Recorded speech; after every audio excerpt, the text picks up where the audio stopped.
Now the ITUR, basically, as I said before, the International Telecommunications Union Radio Communications Sector, big name for a company or for an organization. Anyway, the United Nations has tasked that organization, the ITUR, with global spectrum management.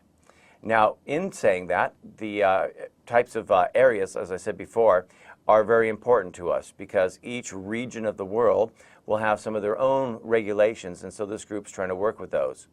As an example, they have Region A, which is the Americas, and we would look at something like the Inter-American Telecommunications Commission, which they call the CITEL, as the organization that works with. And remember, there's more in the Americas than just the United States. I mean, just in North America, you have Canada, you have Mexico, and other countries as you go further south.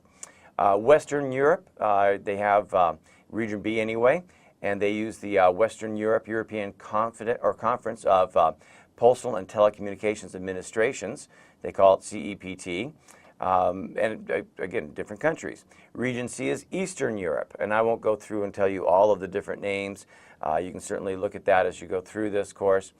Region D, the African area, which is interesting because I did some work recently. About 6 months I lived down in Kenya, and so I got to see a little bit more about how the regulations and laws are a little bit different there than they are in other regions of the world. And then, of course, the Asia Pacific, which would include Asia and Australia, telecommunications, what they call the APT.